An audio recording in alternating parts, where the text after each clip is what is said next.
aombea watu.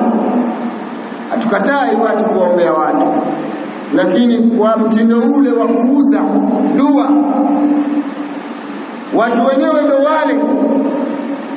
Waislamu wawe makini watu wale. Ndugu zangu, miongoni mwa tofauti za mawali wa Allah na wali wa shetani,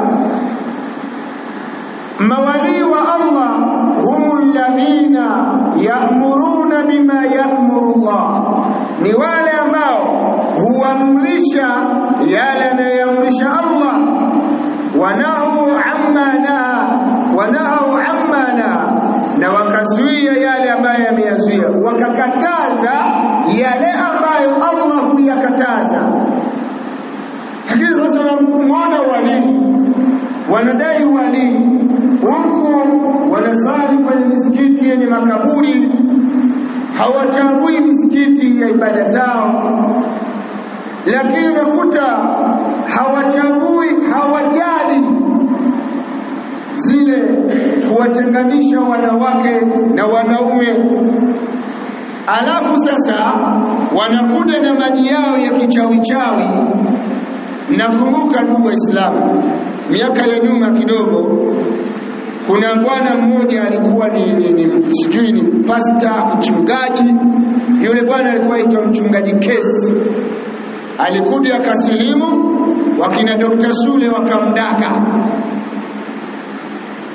Ndio kawaida wao, ni watu wa mipango. Ni watu wa mipango na mikakati ya kutafuta noti. Sasa walipomdaka wakawa wanazunguka naye, wanapitia kusilimu kwake ili kutafuta hela kwa Waislamu. Huyu kasilimu alikuwa ni mtu mkubwa, wakampa ushehe. Amesilimu, hajasoma hata alifu azijui. Ule uaskofu wake ukageuka akawa shehe. Akaingia moja kwa moja, akaruka al-ilmu wal-amal, akaingia kwenye ad-da'watu ilayhi. Wakawa wanazunguka naye anafanya da'wa. Dawa gani? Yale yalikuwa akiyafanya kwenye uchungaji, kasilimu nayo yamekuwa ya Kiislamu, kwa sababu naye kafanyaje? Kasilimu.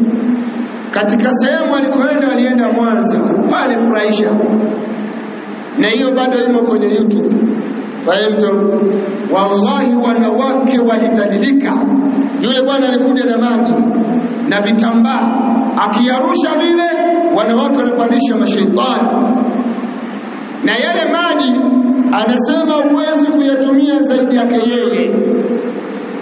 Ukiona dawa ziko katika sura hiyo, huo ni uchawi, ganga.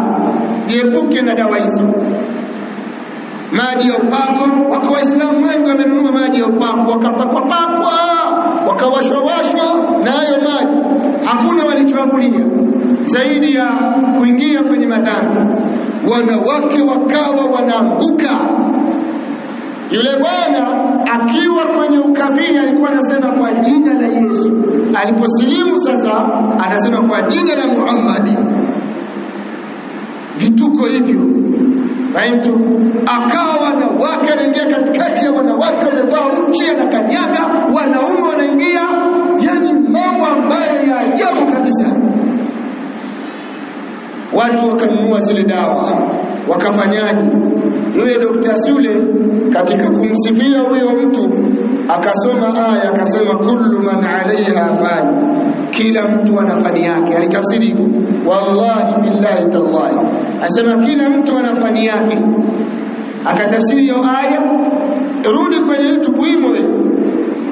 Kwa hiyo ndugu zangu, ili hali alafu nakuta na watu wengi namna Waislamu wanapopenda mambo ya haraka haraka, wanapopenda mkato. Kwa hiyo basi mawali wa Allah tabaraka wa taala ni wale ambao wanaamrisha yale anayoamrisha Allah na wanakataza yale anayokataza Allah.